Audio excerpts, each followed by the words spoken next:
వీటి అన్ని గవ్వల ఇప్పుడు షెల్స్ బాగా కలెక్ట్ చేసారు. గ్రేట్ అనుకోవాలి ఇల్లు వాళ్ళని.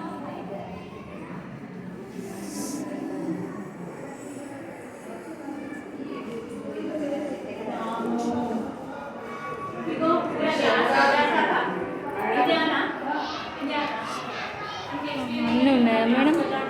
అక్షరాలు, భాషా భాగాలు,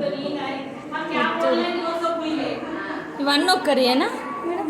మీరేనా? బాగా చేసారు. ఇవేంటి? ఇది వెరైటీ ఉన్నది కదా.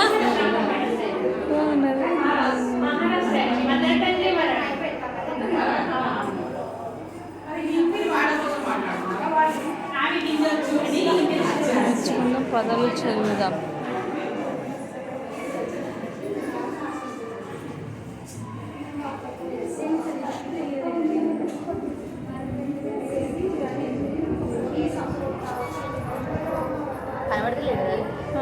పూసాలు పైన పడిపోతుంది.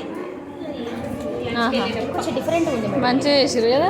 అంటే మేడం అప్పుడు ఆటలాగా చెప్పింది అన్నట్టు, సంథింగ్ స్పెషల్ ఉందన్నట్టు జరుగుతుంది. అదే మీరు అప్పుడు ఎక్స్ప్లెయిన్ చేసినప్పుడు నేను ఇట్లా పదం తయారు చేసి దాన్ని వాక్య రూపంలో రాయడం. అతడు పడి లేచిన కెరటంలో విజృంభించాడు అట్లా. వాక్యాలు వస్తాయి, పదాలు వస్తాయి. అదే ఇది పదాలతో వాక్యాలు. వెనక సరళ పదాలు. సరళ పదాలు అంటే ఇది గేమ్ చదవడం, అష్టచమ్మలాగా చదవడం అనమాట. చదివితేనే ముందుకు వెళ్తాడు.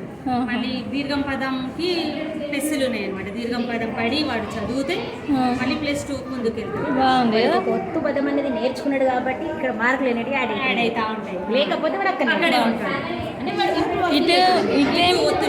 ఒత్తుల పదాలు బాగుంది మేడం.